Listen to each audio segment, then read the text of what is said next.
Google once forgot to renew its domain, google.com, and somebody bought it. The Verge says that Google forgot to renew the domain. The guy who wrote the story of how this happened, and this is the guy who bought the domain.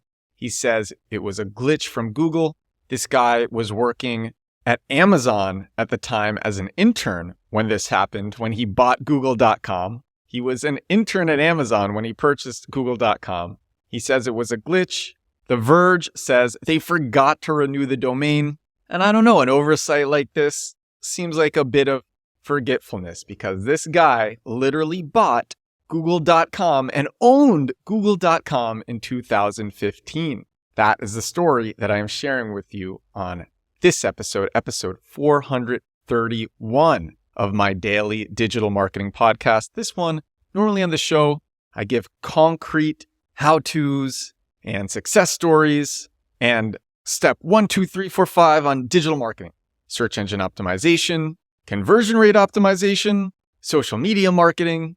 But you know what? This episode, this is going to be more of a relaxed episode where I'm just going to share a fun story. I shared this on TikTok. I shared this story on TikTok. It got 3.5 million views. And I said, well, let me share the full thing on this podcast. And I think the takeaway from this story is even the biggest companies make big, dumb mistakes. And so if it happens to you, if it happens to me, if it happens to anyone, learn from it. Don't beat yourself up too much. Laugh a bit and move on. Here is the story. So again, The Verge says this guy somehow managed to purchase google.com from Google Domains when the company apparently forgot to renew its domain name. So that's the introduction. And this guy, the guy is this manager named Sanmay Ved.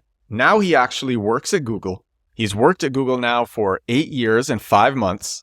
This happened in September of 2015, September 29th to be precise, 2015.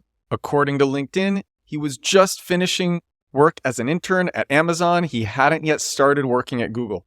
He started working at Google in May of 2016. So he buys google.com, owns it, and he writes this LinkedIn post called How I Ended Up Purchasing and Owning Google.com Via Google Domains. The article starts with an update from a couple days later, and he says, Google Security has now contacted me. They offered me a redacted reward in a very googly way. He's not giving the number of how much money they offered him. I have opted to donate the money to charity, and Google has therefore doubled the reward amount. Please scroll to the bottom of the post to know more. So the amount actually is revealed, but we'll get to that after the story. And now here is the story. A strange thing happened at 1:20 a.m. Eastern Time on Tuesday, September 29th. I was learning more about the Google Domains interface, and I typed google.com and clicked search domains. To my surprise, google.com was showing as available. I clicked the add to cart icon beside the domain, which should not appear if the domain is not available for sale. The domain actually got added to my cart as seen by the green checkbox, and the domain appeared in my cart. If you're listening on Spotify or Apple Podcasts or somewhere else, I am showing images on YouTube. So now google.com is in this guy's cart. I was hoping I would get an error at some point saying the transaction did not go through, but I was able to complete the purchase and my credit card was actually charged. And he shares this screenshot about paying $12 for google.com on Google Domains. As soon as I completed the purchase, I received 2 emails, one from sc-no-reply@google.com and one from wmt-no-reply@google.com, which is not the norm when you book domains via Google Domains, as I have booked new previously unregistered domains before, and I have never received emails from the above aliases on booking the domains. I will not share the contents of the emails here, given they relate to the google.com domain. The domain also successfully appeared in my Google Domains order history. Additionally, my Google Search Console, aka Google Webmaster Tools, that's what it used to be called, was auto-updated with webmaster-related messages for the google.com domain, which actually means ownership was transferred to me. One gets the messages that are showing now in Search Console only for those domains which one is a verified administrator / verified owner of. Additionally, I started receiving notifications for when ownership changed, along with new owner details in Google Search Console for websites, I will not name them, that are powered by Google Sites, which makes sense given that websites powered by Google Sites rest on the master domain google.com. Quite clearly, ownership had been granted to me. Order was successful.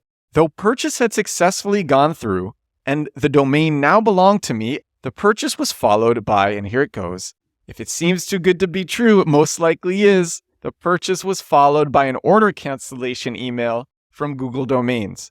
Google could do this given the registration service used by me, aka Google Domains, belonged to Google.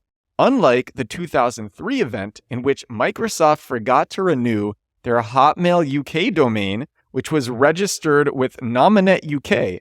As a result, the Hotmail UK domain was returned to the open market for pickup by anybody who fancied it. Somebody else picked it up, and as Microsoft wasn't the registrar themselves, Microsoft wasn't able to cancel the order and take it back automatically. I'll share that story on another episode.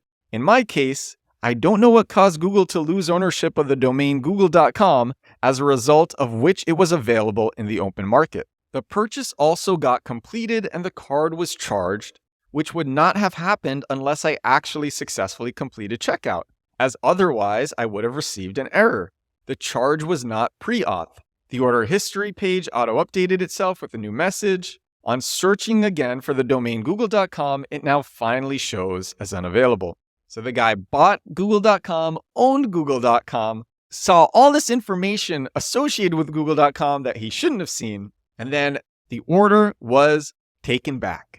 And he continues, now he writes about the Indian Prime Minister. So he says, the Indian Prime Minister's visit to Facebook and Google to promote a digital India did work wonders. The very next day of his visit, it ended up convincing Google to sell what is perhaps their most prized possession to a person hailing from the small city of Mandvi in the Kutch region of the Indian Prime Minister's home state, albeit just for a minute or so.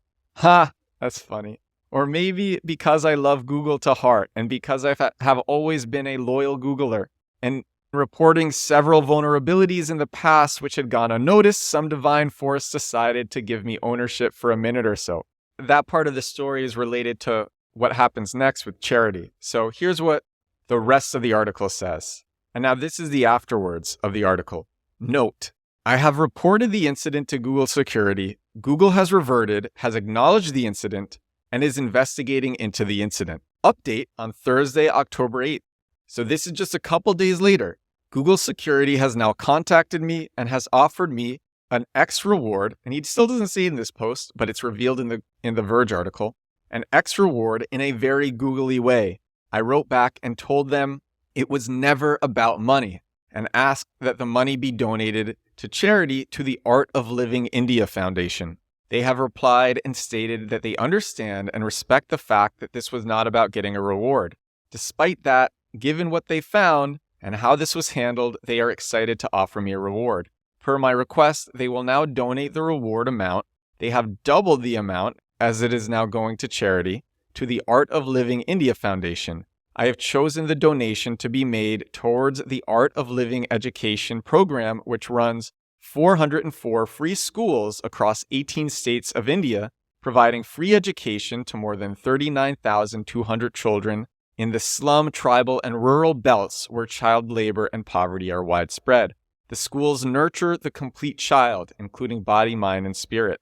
In the interest of protecting Google, I do not wish to discuss the particulars of their final finding and the reward amount. But the reward amount came to light in this Verge article. As first spotted by 9to5 Google, Google Security has revealed the payment as part of its Year in Review blog post, and it will make dads, and only dads, laugh around the globe. Google paid Ved $6,006.13, which spells out Google if you squint real hard, before doubling the total when donated to charity. Because Google can make funny dad jokes too. And after this happened, Sanmay, who writes in this post about how much he loves Google, went to go work at Google, where he still works today as a senior manager. He started in May 2016 as an agency development manager, and now he is a senior manager. And that is how Google.com forgot to renew Google.com and how someone bought it. That is all for episode 431 of my daily digital marketing podcast. It's a fun story. I talk about so much SEO on the show, but every now and then I like giving crazy, random stories with Google that are also related to digital marketing and everything marketing. Thank you so much for watching. Thank you so much for listening. I will talk to you again tomorrow. Bye now.